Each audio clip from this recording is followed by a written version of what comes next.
हरि का रस विविध भावों के द्वारा स्वादन कराने के लिए वही प्रभु आचार्य रूपों से प्रकट हुए। यदि आपको वृंदावन नित्य विहार रस का चस्का लग रहा है, बिहारी बिहारी जी के चरणों की सेवा का मन रसास्वादन करना चाहता है, तो हमें जो सखियां आचार्य रूप में अवतरित हुई उनकी शरण में होना ही पड़ेगा।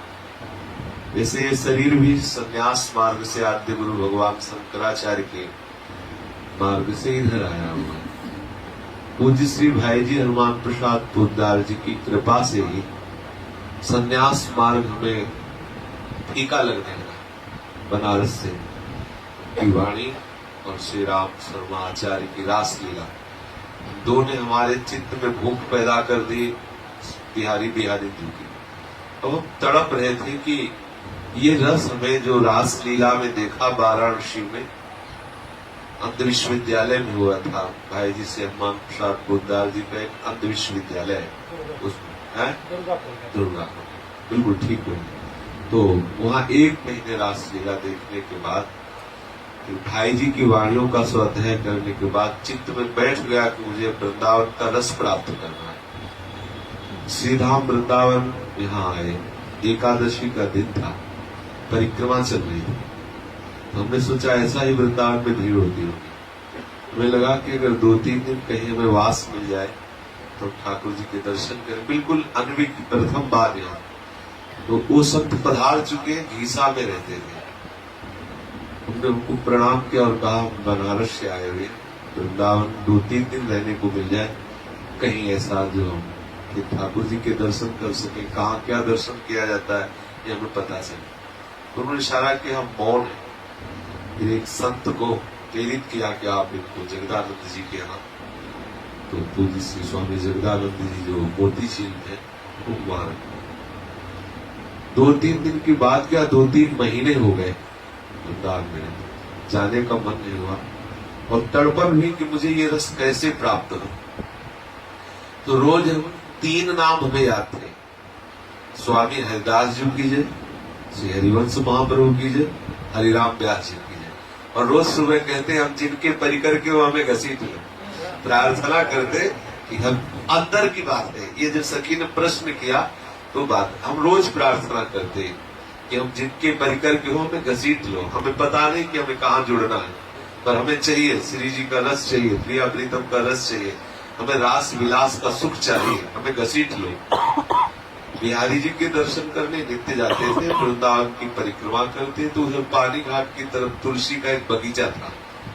अब इस समय गौशाला है वहां, तो रोज उस प्रणाम करके जो उनकी सेवा में रहते तुलसी थोड़ी तुलसी लेते, बिहारी जी के चरणों में चढ़ाते। कभी कभी रोना आता कि अकिंचन गरीब है प्रभु, ना आपको भोग लगा सकते हैं ना एक फूल दे सकते हैं, क्योंकि फूल माला के लिए भी पैसा तो चाहिए ना, तो तुलसी स्वीकार करा। तो बिहारी जी के चरणों में तुलसी चढ़ा देते, कभी कभी डेहरी पे ही डाल देते। जब डेहरी पे डालते तो कष्ट होता। देखो कितने प्रभु अंदर की बात जान रहे हैं। जब हमें कष्ट हुआ तो पीछे एक संत खड़े थे, बोले देखा मत करो। हमने कोई प्रश्न नहीं किया, उन्होंने कहा देखा मत करो, उधर दे दिया, बस दे दिया। तो बाहर निकलने वाले ही थे कि किसी ने हमसे कहा, हमें परिचय नहीं उनका, और केवल इतना ही शायद बिहारी जी की कृपा के रूप में हुआ है। उन्होंने कहा कि बांके बिहारी के दर्शन तभी पूरे माने जाते जब राधा वल्लभ जी के दर्शन करना चाहे। तो हमने सोचा पढ़ी थी जैसे साक्षी गोपाल आदि की, तो हमने कहा हो सकता है बिहारी जी के दर्शन का कुछ ऐसा नियम हो कि राधा वल्लभ जी के दर्शन से ही दर्शन पूरे माने जाते हैं। तो हमने कहा हमें पता नहीं कहाँ राधा वल्लभ लाल जी। बोले चलो हम बताते। सीढ़ी तक ले गए, बस ऊपर चले। जब गए तो बहुत शांति, कोई भीड़ नहीं, कोई ऐसा नहीं। अब दूसरे दिन तुलसी दल वहां मिले, तो वहां तो सीधे उनके चरणों में 1-2 नाम प्रसाद में याद बढ़े। यहाँ का बहुत कम भीड़ है। ऐसा धीरे धीरे राधा वल्लभ जी के चरणों में एक अपनापन होने लगा बिहारी जी की कृपा से। बिहारी जी नहीं, हमको राधा वल्लभ जी मिले। एक दिन प्रातः काल परिक्रमा दे रहे थे, तो एक सखी जयपुर की बड़ी मस्ती से गाती हुई जा रही थी, प्रिया बदन छल चंद्र मनो प्रीतम। हमारे जीवन का परिवर्तन इसी से हो रहा है। अब वो पीछे पीछे लाल वेश था, जटाजूट सन्यासी वेश, उन्मत्त होकर, मतलब बहुत कृपा थी। तो उन्मत्त होकर जा रहे थे। उसने पीछे मुड़ के देखा और कुछ कहा नहीं पीछे। फिर हमने जब उसका पद पूरा हुआ तो हमने प्रार्थना की कि ये ग्रंथ कहाँ मिलेगा। हमारे पास पैसे नहीं, कभी पैसे स्पर्श नहीं किए। हमारे पास पैसे नहीं, आपको ग्रंथ लेके दे देंगे। बोले तो क्या करोगे, ग्रंथ लेके ही क्या करोगे, जब तक तुम राधा वल्लभी नहीं बनोगे तब तक ये ग्रंथ समझ ही नहीं सकते। तो हमने सोचा ऐसा कोई सिद्धांत होता होगा कि राधा वल्लभी बनने पर ही ये ग्रंथ समझ में आएगा। तो हमने कहा कैसे बना जाता है राधा, मतलब इतनी उन्मत्तता थी कि मुझे श्री जी चाहिए। तो उनका आप राधा वल्लभ जी में किसी को जानते हो? वह किसी को नहीं जानते। जब तुलसी जी चढ़ाने जाते हैं तो एक नवीन अवस्था के गोस्वामी जी हैं। बोले हाँ वो श्री मोहित महाराज जी। तो कहा हाँ वही है। बोले जाओ उनसे कहना जाके कि हमें राधा वल्लभ जी का बना दो। ठीक है, पक्का, बिल्कुल। मन में इतना उत्साह हुआ मानो श्री जी की सहचरी ही हमें आदेश कर रही हो। परिक्रमा करके आए, एकादशी का दिन था, वो भी एकादशी कह लें। भागते हुए गए कि कहीं वो गोस्वामी जी ना मिले तो क्या होगा, ऐसा मतलब इतनी व्याकुलता। गए तो गद्दी पे विराजमान, बीच में पूज्य श्री अधिकारी जी महाराज, उधर आनंद जी गोस्वामी और इधर से पूज्य श्री मोहित महाराज जी महाराज। गए, कहा हमें राधा वल्लभ जी का बना दो बस। तो हमारी तरफ देख रहे हैं, जटाए लाल भेष त्रिपुट में लगा हुआ, हमारे आंखों में आंसू था। आपका में राधा एक फूल नहीं। जो लोग समझते हैं कि गोस्वामी कर धन की चाह करते हैं, नहीं, आपके है इसलिए आप धन का महत्व रखते हैं। हमने अपने जीवन में देखा है, हमको हमारी दृष्टि से तो दिखा है, इस अधम के पास एक फूल भी नहीं था कि उनके चरणों में चढ़े। बिल्कुल ऐसे उन्होंने कंठी मंगवाया, कहा बाबा तुम्हारे सन्यास की कंठी काट दी जाएगी और वेश उतर जाएगा अगर राधा वल्लभ का अभी करो अभी। हमें ये पता नहीं था कि संप्रदाय में सत्य भी होते हैं, बिल्कुल नहीं पता। इस संप्रदाय का क्या स्वरूप बिल्कुल मतलब जैसे श्री जी की सहचरी ने आदेश किया, उसने बस मुझे राधा वल्लभ जी का होगा। अब राधा वल्लभ जी का हो गया, गोस्वामी जी ने कंठी बनाई, शरणागत मंत्र दिया और वहां जाओ सामने बैठो राधा वल्लभ जी के और वहां मंत्र जब करो। इतने में अंदर से गोस्वामी जी ने जो सेवा में थे उन्होंने एक माला भेजी, प्रसाद दिया। दूसरे गोस्वामी सिर पर धारण किया। अब चूंकि जो आचार्य गद्दी पर विराजमान है, इतना समय नहीं है और विरक्त भेष रहा बच्चापन से, तो हमारे समझाने के लिए चाहिए, क्योंकि हमारी समझ में और व्यवहार की समझ में अंतर होगा। अब हमें कंट्रोल करने के लिए कोई विरक्त महापुरुष ही चाहिए, क्योंकि हमारे प्रश्नों का उत्तर तो मिले, हो तो गए राधा वल्लभी। अब हम जिससे पूछते तो कहते कि राधा वल्लभ संप्रदाय में परिक्रमा नहीं, एकादशी व्रत नहीं, शालिग्राम जी रखते, शालिग्राम की उपासना नहीं, संध्या नहीं, वेदांत नहीं। तो वह है क्या राधा वल्लभी संप्रदाय? नहीं तो सबको ही बता रहा है क्या, हमें कोई बता। अब हमारी उपासना गई और कुछ हमें पकड़ने में मिल नहीं रहा। वो उपासना का स्वरूप तो सामने आना चाहिए। तो 3-4 दिन ही व्यतीत हुए थे कि हरिवंश महाप्रभु का जो मंदिर है पुराना, जिसमें महाप्रभु विराजमान, गए और रोना आया कि संन्यास का सब बंद हुआ। अब इस मार्ग का क्या स्वरूप मुझे कैसे पता चले, कोई रास्ता दे। अब ये बाहरी जो मिलते ना, जिनको सिद्धांत का पूर्ण पता नहीं, वो जब बात करते तो हमें जलन होती है, हटो बेकार की बात करो, हमें चाहिए सिद्धांत। अब वाणियों का ज्ञान नहीं कि किस वाणी का स्वाध्याय करें, तो सिद्धांत कोई परिचय नहीं, बिल्कुल कोई परिचय नहीं। खड़े रो रहे थे तो पूज्य श्री मोहित महाराज जी, जिन्होंने हमें शरणागत मंत्र दिया, वे सामने आए और अपने आप कहा बाबा हमारे संप्रदाय में इस समय रस सिद्ध संत है, उनके श्री मुख्य वचन। हमारे पूज्य श्री गुरुदेव भगवान जो विरक्त वेश और निज मंत्र की दीक्षा दी, उनका नाम लिया और कहा आप कभी उनसे मिले हो? उनका नहीं मिले तो जरूर मिलूंगा। ये देखो अव्यक्त की मांग को कैसे गोस्वामी जी ने कहा आप जरूर उनसे मिलिए। उस समय पूज्य श्री महाराज जी मदन टेर के सामने लाडली कुंज में विराजते थे, बिल्कुल मदन से टेर के साथ। इस समय कंडेर पड़ा है, वो यहाँ रहते थे, बहुत सुंदर, बहुत शिरकिनी बंद अंदर से रहती। अब समय पूछा कि लगभग कै बजे, तुमका 4 बजे चले। 4 बजे गए, दरवाजा कई बार दरवाजा खटखटाया, तब पूज्य श्री महाराज जी के आंसू चल रहे थे, नाक ऐसे बह रही थी, लाल चेहरा एकदम। जे ही दृष्टि पड़ी, दरवाजा खोला न जाने किस सुख में खो गए, क्योंकि आकर्षण प्रभु के द्वारा होता है ना। ऐसा लगा मेरे जीवन की जो मांग थी वो पूरी हो गई। महाराज जी ने संन्यास वेश देखा, कहा जाइए, और आंसू चल रहे थे। अब प्रेम मार्ग का किंचित मात्र कोई ज्ञान तो था नहीं, ऐसी स्थिति में हट जाना चाहिए था, लेकिन अपने तो अधम जीव थे, इसका भी ज्ञान ही नहीं था ऐसा। हम कहा नहीं नहीं महाराज जी ऐसा नहीं, चाहे 1 मिनट समय दीजिए, जरूर समय। बोले आप कल आइए। और नहीं नहीं महाराज, एकदम का इतनी बड़ी निधि मिली और हमको हटा रहे, पता नहीं कल खोले कि ना खोले। अंदर ले गए पास। हाँ बोलिए क्या कहना चाहते हैं। और महाराज जी हम संन्यास मार्ग से आए। बोले दिख रहा है, बोलो बात बोलो। और राधा वल्लभ जी की शरण में हो गए, लेकिन हमें कुछ पता नहीं चल रहा कि रस कैसा, सिद्धांत कैसा। हमारे कुछ प्रश्न है, उनका उत्तर हमें मिलेगा अगर तो हम इस मार्ग में चल पाएंगे, नहीं तो हमें लग रहा है कि फिर कैसे। अब हम लौट सकते नहीं संन्यास मार्ग, कोई बताने वाला है नहीं। क्योंकि देखो कितना भी हो, जब तक वैरागी जीवन नहीं रहा तब तक एक वैरागी का समाधान नहीं हो सकता। जब तक एक वैरागी जीवन नहीं रहा तो वैरागी का समाधान नहीं हो सकता। केवल शास्त्रों के द्वारा समाधान से अपने लोगों का दिमाग कंट्रोल में होने वाला नहीं। अपने लिए बिल्कुल स्थिति चाहिए, स्थिति से फिर बात समझ में आएगी। तो महाराज जी ने 3 अंगुली पकड़ी हमारे दाहिने हाथ की और ऐसे ऐसे किया, सब श्री जी ठीक है। वो क्षण कैसे बताए कि जैसे किसी ने अमृत उड़ेल दिया। 3 अंगुली ऐसे पकड़ी, ऐसे ऐसे आंसू भरे का, सब श्री जी ठीक है। पूरा हिल गया, मतलब अंतःकरण हिल गया। पहली ही बार महाराज जी के स्पर्श से पूरा अंतःकरण। और जैसे परमाणु होता है, एकदम रोना है, रोकर महाराज जी के चरण टुकड़े के उन्हें संभाल लो और भटकने न पाए। क्योंकि फिर दूसरे दिन से महाराज जी के समीप जाने लगे। जो हम प्रश्न करते, हमारा जो प्रश्न था वो सर्वव्यापी प्रश्न था कि हम सारे विश्व को ब्रह्म दृष्टि से देखते हैं। सर्वज्ञ ब्रह्म नानास्ति किंचन।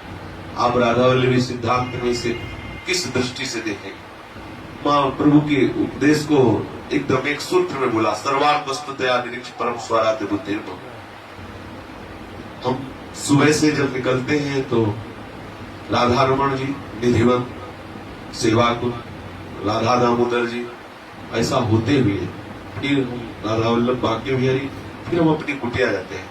लोग कहते हैं राधा वल्लभी संप्रदाय के संत जन कहीं दर्शन करने नहीं जाते। वो हमारी नित्य की नियम शैली है, हमें क्या करना चाहिए? बोले आराम से जाए, गुरुदेव होगा निकाल। पर भावना कीजिए कि रूप जी की कुंज में राधा वल्लभ लाल जी इस रूप से विराजमान है, सनातन जी की कुंज में राधा वल्लभ लाल जी इस रूप से विराजमान है, स्वामी जी की कुंज में राधा वल्लभ लाल जी इस रूप में विराजमान। ऐसी भावना कीजिए, एकदम एकदम सरस सूत्र मिला, एकदम हृदय में आनंद हो गया।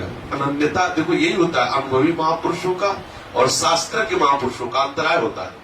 अगर वो कहते नहीं हमारे संप्रदाय में वो कहीं दर्शन कर फिर नहीं बैठता, फिर मन न बैठता, फिर मन भागता। किस आप कह रहे हैं सर्वान वस्तुतया निरीक्ष परम स्वराज्य बुद्धि, तो फिर ऐसा क्यों? बिल्कुल संभाल के लगाया महाराज जी ने, ऐसा संभाल। और वही ये शरीर है, वही ये मन है, वही चित्त है। समय मिलता है बस एक बार राधा वल्लभ जी के चरणों में गए, कहीं और जाने की देखने की रुचि ही नहीं लगी। अगर उस समय मना किया जाता तो हमारे मन को नहीं रोका जा सकता था, नहीं रोका, क्योंकि वो मतलब जो बैठा हुआ है वो कैसे मानता था? एक एक प्रश्नों का उत्तर धीरे धीरे धीरे ऐसी कृपा हुई कि आपके सामने बैठे। अगर हम श्री राधा वल्लभ जी की शरण में ना होते, हरिवंश चंद्र जी की जो नित्य विहारमय उपासना है वो हमारे हृदय में गुरुदेव के द्वारा न दी गई होती, तो त्रिकाल में हम यद्यपि शास्त्रों का ज्ञान वाराणसी जैसे महान ज्ञान के समुद्र में वास करने वाले एक झाड़ू लगाने वाले को भी वेदांत का ज्ञान होता है। भगवान शिव की नगरी जो वाराणसी है, वहां गली में झाड़ू लगाता है तो जितना एक वेदांती पंडित को ज्ञान होगा वहां झाड़ू लगाने वाले को ज्ञान होगा। ज्ञान खान अगहान जा बस सब भगवान, ऐसे ऐसे काशी। तो ऐसा नहीं कि बिल्कुल मूर्ख थे, शास्त्रों का ज्ञान नहीं था, अच्छे से था, लेकिन यहाँ के लिए मूर्ख थे, पक्की बात। बिल्कुल समझे में नहीं आ रहा था कि है क्या है, सब है क्या है, बिल्कुल समझ में नहीं आ रहा था। जब तक आचार्य की कृपा नहीं हुई बातें ही समझ नहीं आई। तो आज जीवन जो आपके सामने है ये केवल केवल हरिवंश महाप्रभु की कृपा, और हरिवंश महाप्रभु की कृपा तक पहुंचाने वाले उनके चरण के अनुरागी जन, गुरुजन कृपा ना करते तो ये रस ना मिलता। हम किसी संप्रदायवाद की बात नहीं करते, हम रस की बात करते हैं।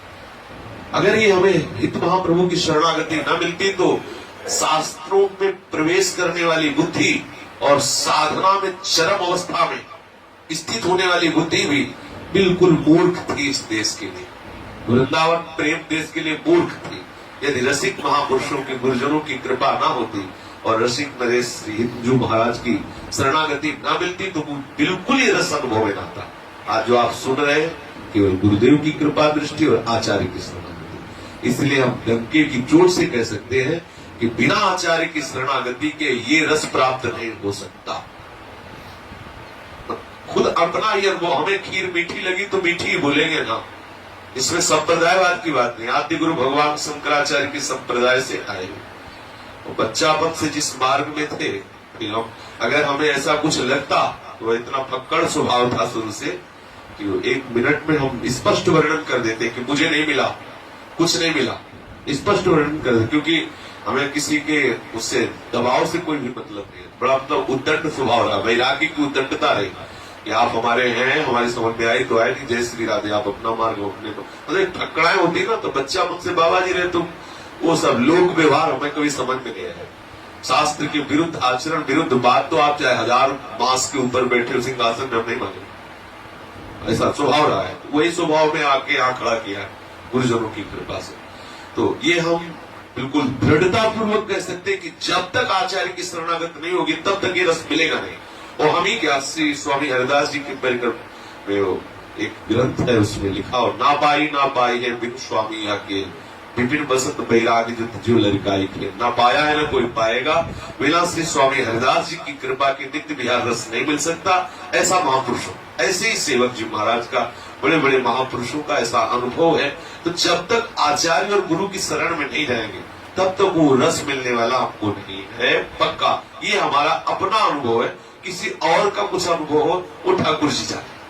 हमारा अगर हमसे प्रश्न किया तो हमारा यही अनुभव है कि आचार्य शरणागति और गुरु कृपा इस रस में निमग्न कर देती। ध्यान मूलम गुरु मूर्ति, पूजा मूलम गुरु पदम, मंत्र मूलम गुरु वाक्य, मोक्ष मूलम गुरु कृपा। वही आचार्य श्री भगवान ही है। अपने भावों का, विविध रसों का पोषण करने के लिए विविध आचार्यों के रूप में प्रकट है, अलग अलग आचार्यों के रूप। यदि हमें ये रस पसंद आ गया, चित्त में खिंचाव हो रहा श्यामा श्याम के प्रति, तो जो आचार्य रूप में श्री हरि श्यामा श्याम के रस का वर्णन करने के लिए प्रकट हुए, हमें उन्हीं अपने प्राण प्यारे आचार्य की शरण में रहकर हमें वो रस प्राप्त होगा, अन्यथा नहीं। तो प्रभु क्यों विविध आचार्यों के रूप में अवतरित होते, एक ही रूप में अवतरित होकर उपदेश कर देते। लेकिन विविध भावों का पोषण करने के लिए विविध आचार्यों के रूप में प्रकट होकर के विविध रसोपासना की स्थापना की। वही सच्चिदानंद में प्रभु ही भगवान शंकराचार्य है, भगवान वल्लभाचार्य है, भगवान निम्बारकाचार्य है, रामानुजाचार्य है, रामानंदाचार्य है, वही श्री स्वामी हरिदास जी, वही श्री हरिवंश महाप्रभु, ये वही सच्चिदानंद में तत्व, तो उसी रस को प्रकाशित करने के लिए प्रकट। हमें जो रस आकर्षित कर रहा है, इसका मतलब वही प्रभु हमको इस रस में निमग्न करना चाहते।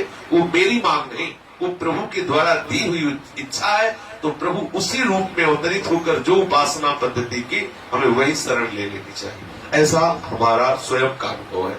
आगे जिस जिसको जैसा अनुभव ठाकुर जी जाने, हमें ऐसा अनुभव हुआ क्योंकि इसी पद्धति से हमें रस का अनुभव हुआ, इसी परंपरा से, इसी गुरु परंपरा से, आचार्य परंपरा से हमें नित्य विहार रस का अनुभव हुआ।